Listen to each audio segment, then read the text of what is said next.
HR issues can kill you. One complaint against your company can turn your world upside down. And you spend way too much time dealing with HR when you should be spending your time on making a profit. You should talk to Bambi. With Bambi, get access to your own dedicated US-based HR manager starting at just $99 per month. They get to know you and your business while providing HR expertise and the personal touch you need and want. They're available by phone, email, and real-time chat, so onboarding and terminations run smoothly. Team members reach peak performance, and your business stays compliant with changing HR regulations. And with Bambi's HR Autopilot, you'll automate important HR practices like setting policies, training, and feedback. HR managers can easily cost $80,000 a year, but Bambi starts at $99 per month.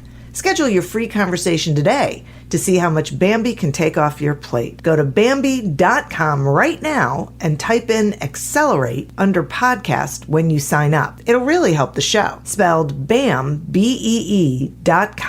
Bambi.com. Type in Accelerate. For the ones standing guard, for the eagle-eyed, for the knights in shining armor, and for all those who support them.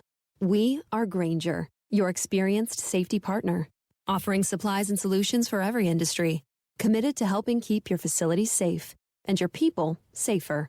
Call, click Grainger.com/safety, or just stop by. Grainger, for the ones who get it done.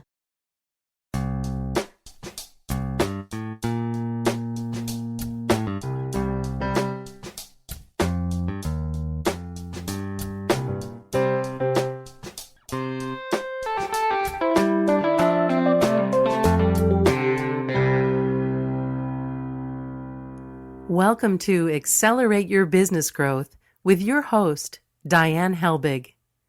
Diane is a leading small business development and leadership coach, author, and speaker who is passionate about sharing valuable ideas, tips, and techniques with business professionals worldwide. Diane brings you the world's experts and gurus in all things business. Whether it's sales, structure, social media, planning, or plateauing, guests bring their expertise and energy to each episode.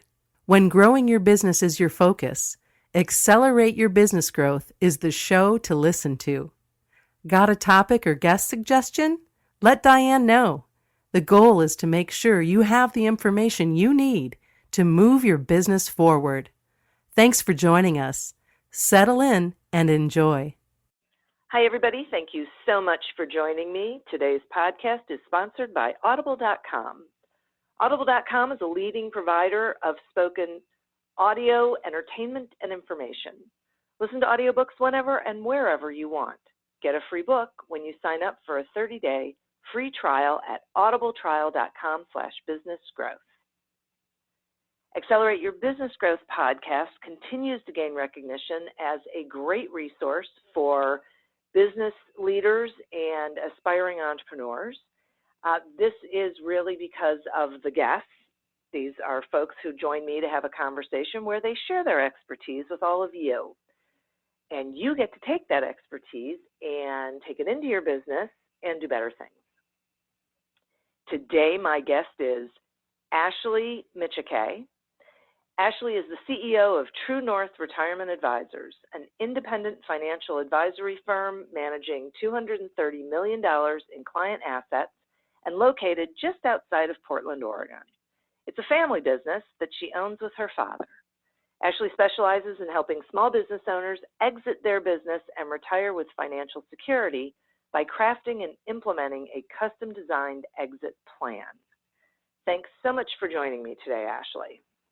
Thanks for having me, Diane. It's really a pleasure to be here. I am thrilled to be having this conversation. We're going to be talking about exiting with financial security, which I think is probably what stops most people from even thinking about exiting their business because they don't think they're going to be financially secure. Will you talk to some about why valuing your business is really the first step to a successful exit?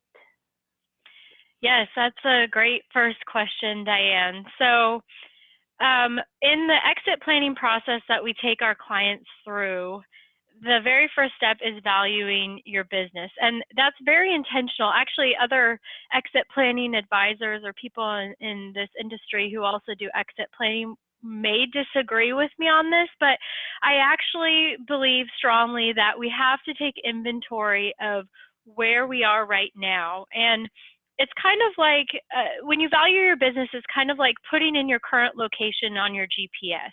You have to tell the GPS where you are if you expect it to give you turn-by-turn directions to where you want to go. So that's what valuing the business does. And so few business owners know what their business is actually worth. There was a study done by the Business Exit Institute about 3 years ago that found that only 2% of business owners know what their business is worth, and Wow. 98% of us don't. Yeah, so most people don't, and I find that it can really create some roadblocks if you're serious about wanting to plan your exit, because so many of the future steps that need to happen to ensure a successful exit are based on what the business is worth. So it's a hugely important first step, but for a lot of reasons, I think business owners just don't take the time to value their business, or they rely on a rule of thumb, or what their friendly competitor down the street sold their business for that's similar in size, and they're just like, oh, that's good enough. I'll go with that. Yeah, I can't imagine that working well, but Right. wow. Okay. So if I'm a business owner and I realize that I need to, be thinking about how I'm going to exit this business, what are the steps that I need to take to be able to do it successfully? Yeah, so the high level steps are, number one, valuing your business. Then once you've done that, it's important to establish your timeline and your goals. So how are you involved in the business today? How do you want to be involved in the future? What does that timeline look like? One of the beauties of being an entrepreneur is that for most Americans who aren't business owners, you go from working 40 hours a week to being full-time retired. So full-time working, retirement date, full-time retired. And that's a difficult transition. And, a lot of people become bored and depressed. And so one of the great things about being a business owner is that you can gradually step away from your business in a lot of circumstances. And a good exit plan will help business owners to do that. And then alongside of that, with the timeline, is establishing your goals. And this is really important because a lot of business owners, they're so focused on running the business, growing the business, and a lot of times they just don't think about the exit until they're pretty much done. They're like, I want to leave yesterday. But if you think about these things in advance and you have more runway to do some planning, you can really ensure that your goals are met. So do you want the business to remain in the community? Is it important that the company culture and your employees stick around? Who is your ideal successor? So will you need to sell the business? Like, do you have to sell the business financially in order to be successful in the next stage of your life? Or, do you not need, to extract $1 million from your business at your exit? So all of those factors, financial and non-financial, really help guide where that exit path ends up going. And then the next step that we do before we create this is the last step before we actually create the exit plan, and that is discovering if there's a gap. So if you take the value of your business, what it's worth today, and then you combine that with all of your other financial resources, is that pot going to be enough to provide income and stability for the rest of your life, assuming you're going to retire? So, if or whatever that next phase is that going to be enough for you to justify leaving? Because if there is a gap, if there's no gap, then things are a little bit easier. But if there is a gap, then now we have to, part of the exit plan has to be closing that gap. And so we will need to do some things to either grow the value of the business or grow the value of the assets outside of the business if, depending on what levers we can pull there. And then the next step is creating the exit plan. So this takes all the inputs, the value of the business, what the timeline, the goals, who that ideal successor is, and then we put it all into writing and create a first iteration of what that exit path will look like and the steps that we do and the priorities we do, because there's 1,000 things that you could do to exit your business, to plan for that and to prepare and make sure that you get exactly what you want, but we can't do everything. So we have to do the things that are going to have the most impact. And the exit plan really helps focus on, here are the things that we're going to focus on that are going to have the most impact in helping you transition out successfully. Okay. So this is so clear to me. I love this because I think part of the reason, it's my opinion, the part of the reason that business owners don't necessarily think about this is because it feels really big and it feels like a lot of unknown. And so I really like this, that there's a process to it and thinking about the goals, and then that whole, identifying gaps, because that was going to be, another one of my questions that, oh my gosh, what if you go through, okay, here are my goals and here's where the business is, and they don't jive? Then where are you? So I like that it's just, once you know the information, then you can do something with it. Like you gotta find out.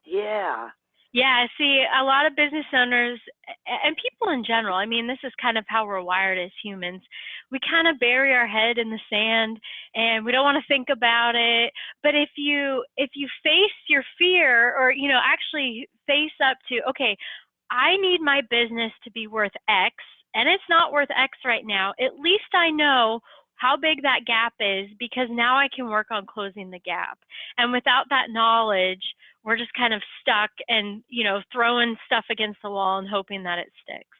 Right. And then if you think it's worth something, and so you don't do any of this and you think it'll be fine, and then you get to that point and it's not, you've spent all of that time not planning for it. Right. Oh, yeah. And a lot of times I think business owners don't realize the time to start planning your exit, frankly, is when you start your business. Begin with the end in mind. Yeah. Now, most of us don't do that, and it's not practical to do that either because there's so many other things to focus on. Yeah. But from an exit planning perspective, I mean, that would be ideal. But really, I see a lot of owners who they're like 6 months, a year from wanting to exit, or they've been wanting out for 2 years because that fire is just gone. They're exhausted, they're burned out. So the time to start this process is really about 5 to 10 years away from when you think you're going to want to slow down or exit, because then you give yourself the most time to implement some of these things, especially if there is a gap and we need to close that gap. That makes sense. What happens if someone doesn't have a successor or doesn't have a successor in mind? Yes, that is very common. It's worrisome too, because even if you sell, so it's obviously we want a successor if we were going to transfer to an insider, so a family member or a key employee.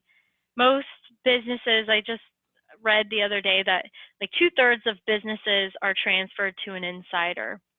So it's the most common method. And then there's a lot of third-party transfers too. So I think a lot of people are mistaken in thinking that, oh, I don't need to identify a successor internally if I'm going to sell my business.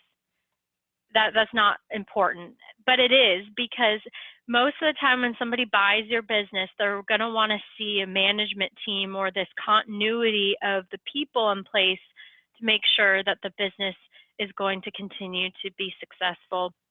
And so regardless of who you want to sell your business to, it is important to identify a successor and to be able to replace yourself. I think any good exit plan is one of the key elements of that is replacing the owner. We want to make the owner irrelevant.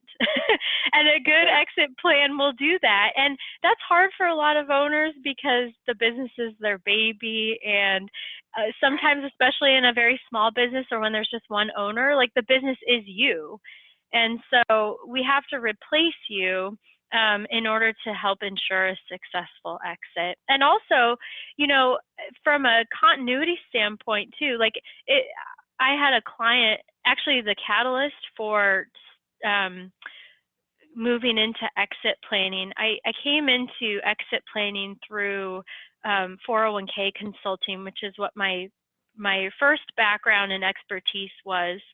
And so I worked with a lot of small business owners and I managed their 401k plans.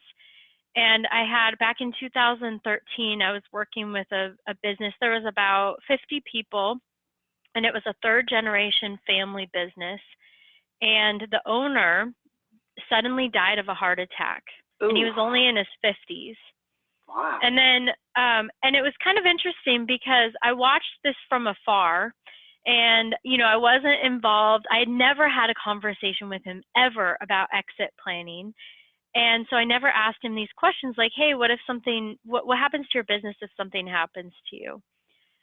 So what ended up happening is his wife came in to run the business. He had a couple of people that were capable, like he had a good finance person who could kind of manage that aspect of the business, but he pretty much did everything. He had all the relationships with the vendors and the customers, and the business revolved around him.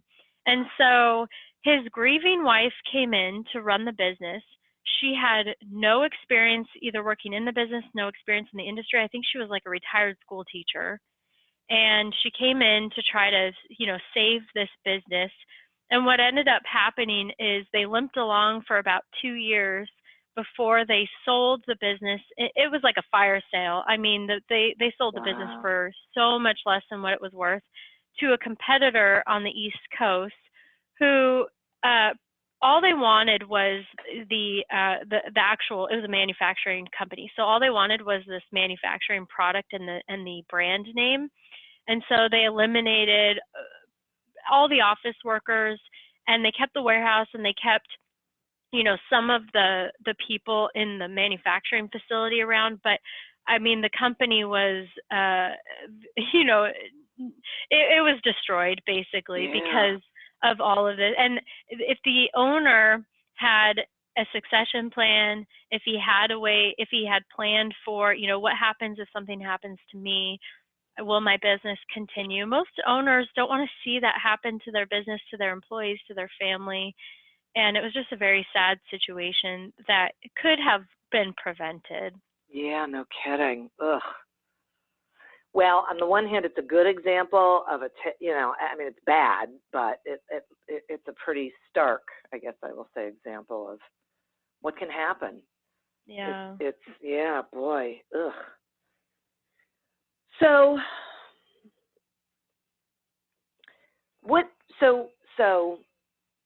how do I want to ask this question? What are some things that a business owner can do to grow the value of their business? That's a good question. One of the most common places that we might start would be to look at the customer or the revenue base. A lot of businesses have some key relationships or key sources of revenue. And so a way to grow the value of the business is to diversify that. And I was actually at a meeting a couple of weeks ago. It was an entrepreneurs meeting, and I was talking to this gal who was sitting next to me who has a couple of businesses. And one of her businesses, she has 3 clients. And all 3 of those clients, they're pretty much evenly spread, but each one of those makes up about a third of her revenue. Wow. That is not good for value, and it's it's incredibly risky. And there are a lot of businesses out there who have key relationships where 1, 2, or 3 of their customers make up a huge portion of their revenue.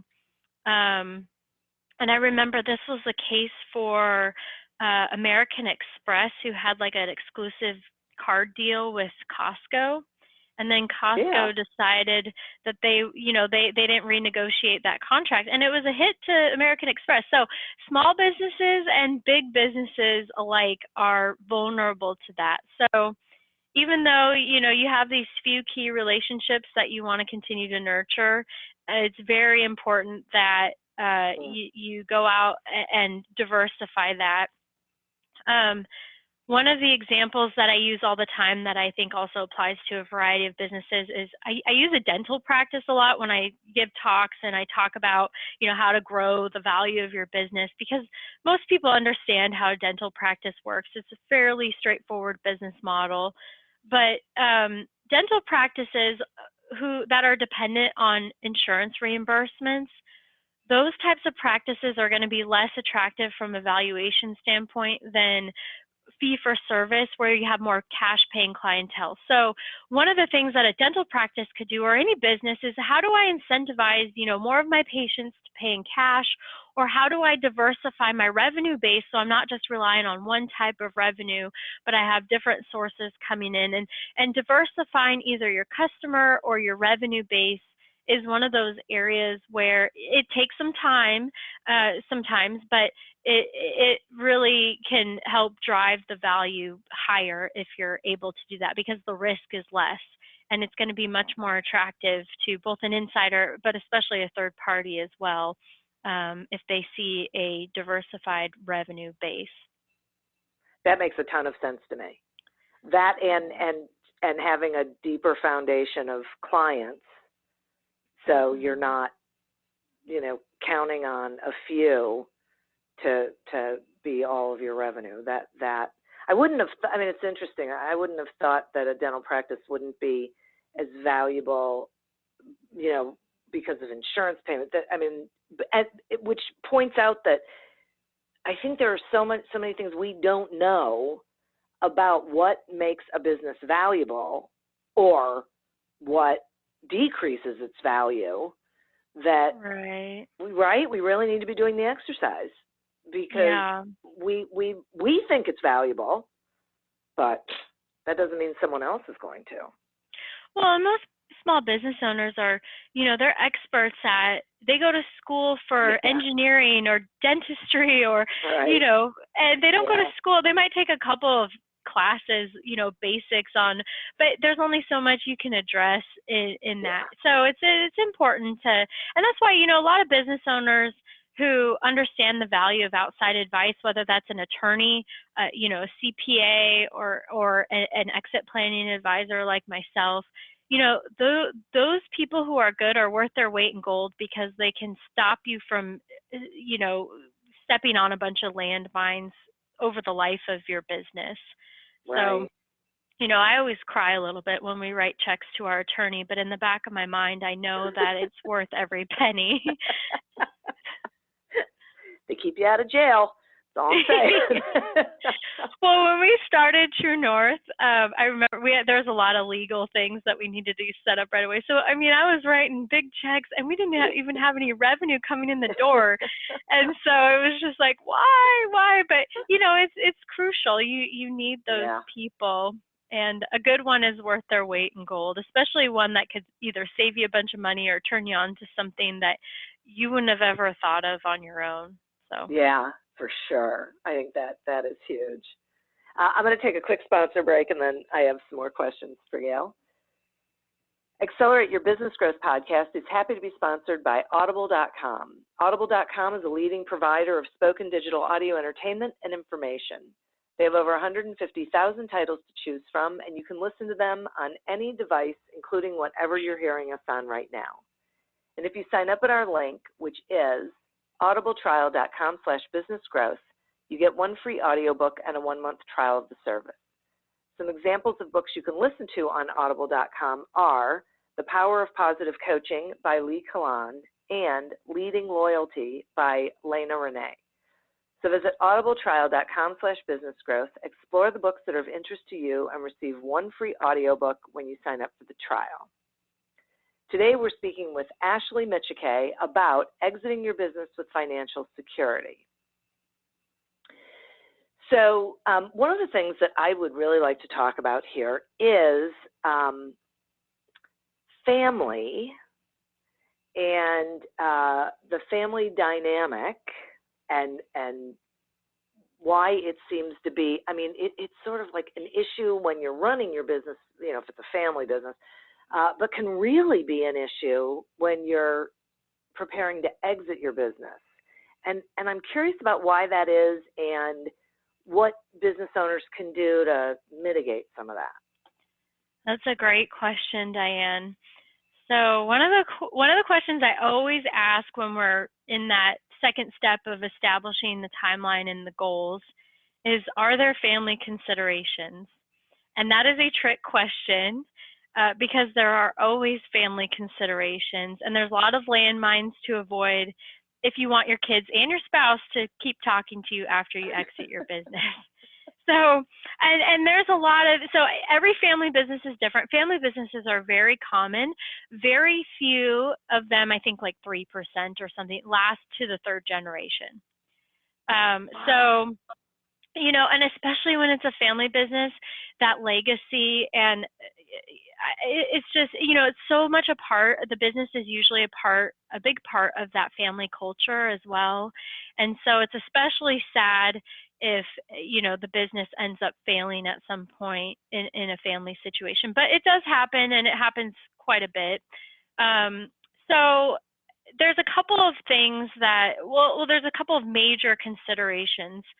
One is, if, let's say you're the owner and you're in your, you know, 50s or 60s, and you've brought in one of your children who you've identified as a successor. But maybe along the way, maybe you've even made promises to this person. So now they're expecting something. But maybe along the way, as they become more involved in the business, they're either finding or you're finding that it's not a match. You know, as much as entrepreneurship is glorified in our culture, it takes a very special person to be an entrepreneur, because it's hard. And, you know, you have to have a certain risk tolerance. And, you know, I have an entrepreneur friend of mine who likened running a business to a dumpster fire, because there's just so much, and everybody else who had any sense has long ran away, but you're out there like with a garden hose trying to put out the dumpster fire all the time. So there's a lot of headaches. And, you know, most people, they don't necessarily want to lay awake at night, you know, and worrying about these aspects of the business that you don't worry about when you're an employee. So there's that. And, you know, we want to make sure that we're identifying the ideal successor. We don't want to set up the future successor, whether it be family or otherwise, we don't want to set them up for failure. So, you know, it's hugely important to really consider if this person that I've identified is the best match, or, you know, maybe, and then there's the other aspect too. So let's say I have one child who's active in the business, and let's say that person truly is a good fit, and that's who I'm going to transfer the business to, and they're going to be the new owner when I exit. How do I take care of the other two kids that I have that are outside of the business? And how do I be fair to all three of them? Because like I work with my father, we jointly own True North. I have a sister who doesn't work in the business. I've put 12 years, blood, sweat, and tears, and all kinds of things into this business. So, you know, a lot of times there's these childhood hurts that can resurface, and, you know, favoritism. And so for most parents, it's important that it's not necessarily equality, because that's difficult to achieve, but there's also, you know, there's the aspect of fairness. Most parents, you know, they want to be fair to all of their kids, and what fair actually means is going to be different in every circumstance. So, and it's very important too to involve, you know, your spouse early on, because they always have opinions, and you'd hate to get far along down this process and then the spouse comes in and says, no, we're not doing that. So yeah, no kidding. Communication is essential. And then the other thing, other than just the family dynamics and all the emotional baggage that comes along with that, is that most family members, whether they be children or otherwise, or even most insiders, even if it's a key employee, a lot of times they don't have the money to pay you, especially if your business is worth, $1 million, 3 million, 10 million. Your successor doesn't just have, millions of dollars to pay cash or even to buy a small stake in the business. So there's some additional creativity that's involved in transferring ownership when the successor owner doesn't have deep pockets. Oh, and that yeah. And that takes time. It usually takes time. So that's another reason why we want to plan in advance, because, if you're going to transfer maybe an initial 10, 20% stake in the business, and you're going to gradually transition more and more of that ownership, a lot of times it takes time to do that, especially if there are promissory notes involved that need to get repaid. Because again, we need the current owner to exit with the financial security that they need, and not gift the business away at the expense of robbing themselves of their own financial well-being. Yeah, it's not the kind of thing that you want to try and do 6 months before you're ready to move on. Right. It's right? too short. Yeah. You can't. Yeah, especially if the business has a lot of value. It's very challenging to transfer to an insider in less than several years, typically. Yeah. And you said something a minute ago about how important communication is, at which I totally agree with, and I think we don't communicate anywhere near as much as we should. But I would think from the minute you start going through the process of thinking about an exit strategy, you should be communicating with everyone who is impacted by that, and do it consistently so that they aren't wondering what's going on when they see people come into your office and in suits or whatever. I think that could be really dangerous. Yeah, and that's a really delicate balance too, because sometimes, especially in certain circumstances, especially in a third-party sale, you don't want to let the cat out of the bag in certain circumstances. So you want to be careful about what you say and to whom and when. And usually, the attorney or the exit planning advisor can give some guidance about when you might want to share things and what. You definitely don't want people to be surprised, like, hey, we're selling the business tomorrow, here's your new boss. But it's interesting because, I think an important question that a lot of owners don't ask, especially if they've identified an internal successor, just going to that person and saying, do you want this? Do you want to be an owner? Yeah. And that goes back to the communication, because I think there's just a lot of assumptions. Like it was funny because when I was 5 years old, I used to tag along. Like sometimes if my mom was out of town or something, my dad would like pick me up or from preschool or kindergarten or whatever, and then it'd be at like 2:30 in the afternoon, and then he'd have to go see a client. So he'd drag me along to this client appointment, and then he would introduce me. He'd be like, this is Ashley, she's going to take over for me someday. And so we just make these assumptions that like our kids are going to, run the business after we're gone without ever talking to them. And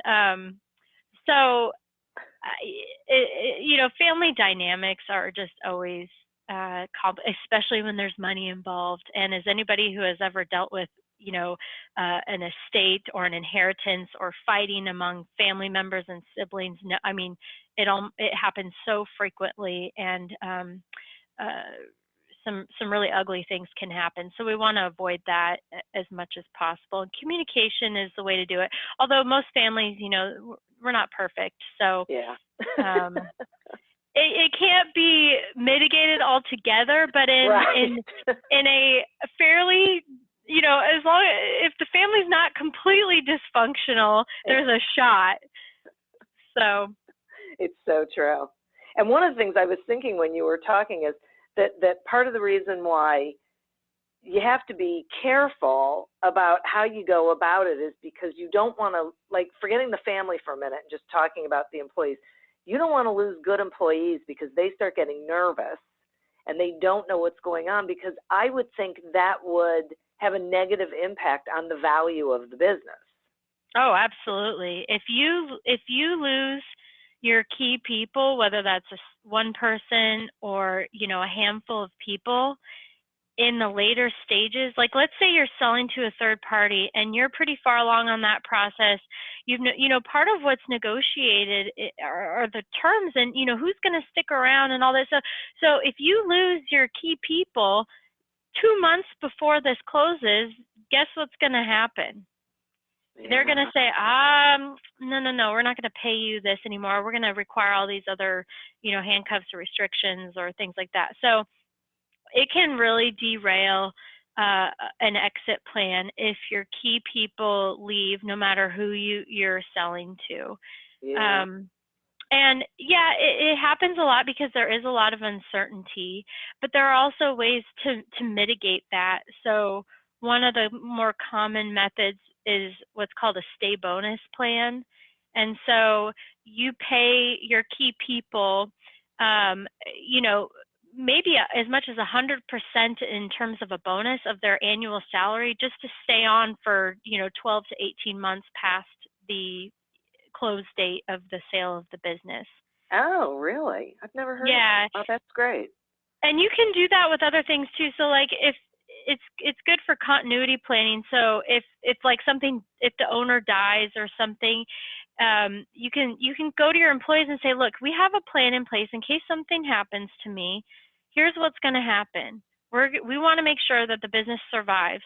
So we're going to give you, this bonus to stick around and not leave for greener pastures for, this specific time period. And that will give us enough time to find a successor or find a third party or, So there are things that you can do as far as incentivizing your employees to stick around through that process. And like non-qualified deferred compensation plans, those things, there's several things that you can do to incentivize people to stay.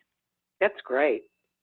I think that is really valuable information. Now, a thought just popped into my head because I was thinking about an organization that I used to be involved with where we had them set up, I was on the board, and we had them set up a succession plan. So it wasn't necessarily an exit plan, but it was in the event something would happen, here's who we need to be grooming. So that feels like that's somewhat of the same thing, and so you might not even be thinking about exiting, but, God forbid something happens unexpected, at least you've got some sort of a strategy in place. Right. Yeah, it's the same thing. And yeah. even if most business owners, if you say, hey, what would happen to your business if, your child or your parent or someone became very ill and you had to step away from the business for a month or 2 months? Right. You have to have somebody there who can run things in your absence because life happens. So it's essential for, grooming that next generation owner or key management or whoever could replace you is essential for so many different things, not just selling your business, but just being able to step away if you have to. I talked to a business owner last week. He's working, the hours didn't even add up because the hours that he was working, he only slept 6 hours a night and did nothing else. And every other waking moment he was in the business. And, wow. When's the last time you took a vacation, even just a couple days off? So he's in the restaurant business, which is notorious for long hours. And so, but, it's essential for so many aspects to groom a successor and to be able to replace yourself. That's the goal. Yeah, for sure. right, for so many reasons. Wow, this was so great. I really appreciate you joining me and sharing this information. It's so valuable for these business owners to think about, and I appreciate the way that you explained it. That's really that I think they can hear. Like I could hear it. It's not scary. It's not overwhelming. But it's something that start now, right? Start with this, figuring out what you want to have happen and who you've got in place and just all of those things so you can be prepared and preparing, I guess. Mm-hmm. Yeah, well, good. I've just so much enjoyed our conversation, Diane. This is great. Me too. Will you tell the listeners how they can find you and anything you've got going on that would be valuable for them? Yes. So one of the things that we make available to all of our clients for free, we actually pay to be able to use the software tool, but it's a way to get business owners unstuck and figuring out what their business is worth. So with 8 pieces of basic information about your business, and in 5 minutes with that information, you can figure out what your business is worth. You can get a really good estimate of value. Wow. So for anyone who wants to do that, you can go to truenorthra.com/value-my-business. And there you get the checklist that shows you where to find all those 8 pieces of information. You can fill it in. It gives you access to the valuation tool so you can use it. Before you go to bed tonight, you can figure out what your business is worth and not have to pay somebody $10,000 and take 4 to 6 weeks to get back to you with what that valuation is. And then you can go back anytime as things change, as you grow the value of the business, and then update the valuation. So it's incredibly useful, and we make it available for free. We don't charge for this because it is the one thing that I find that is crucial for getting business owners unstuck and helping them move forward down that path. So again, it's truenorthra.com/value-my-business is where they can get all that. And all my other contact information is there as well. That's so great. Well, thank you for offering that to people. And I love that this is how they get unstuck. It's so great. It's really. So folks, listeners, thanks for tuning in. Love you to death. Head on over there. Go ahead, pull the Band-Aid off, find out, because knowledge is power, and that's how then you're going to be able to create a plan and a strategy so that you can exit successfully. And I'd like to thank our sponsor. If you would like to get a free trial of audible.com as well as a free audio, to audibletrial.com/businessgrowth to sign up. As always, continue to prosper and be curious. Until we meet again on another episode of Accelerate Your Business Growth, goodbye and good day. For the ones standing guard, for the eagle-eyed, for the knights in shining armor, and for all those who support them, we are Grainger, your experienced safety partner, offering supplies and solutions for every industry, committed to helping keep your facilities safe and your people safer. Call, click Grainger.com/safety, or just stop by. Grainger, for the ones who get it done. I have been fed, that's a fact. I have been fed, that's a fact. My credit card purchases get me cash back. My credit card purchases give me cash back. No one else gets these rewards. Sergeant, that is just plain untrue. What in tarnation? Sir, PenFed's Paracash Rewards Card isn't just for military members. Anyone can get cash back on all purchases. Ah, Figgins, you've ruined my favorite song. PenFed Credit Union. Visit PenFed.org/PowerCash. To receive any advertised product, you must become a member of PenFed, insured by NCUA. Are you tired of seeing your teen or young adult struggle on a path that clearly isn't the right fit? Is your teenager confused about which direction to take after high school? The future of work is changing rapidly, and our kids need to know all of the options available after high school so they're empowered to make the choice that is best for them. In each episode, we explore the latest trends that are shaping the opportunities of today and tomorrow. I'm your host, Betsy Jewell, and this is the High School Hamster Wheel Podcast.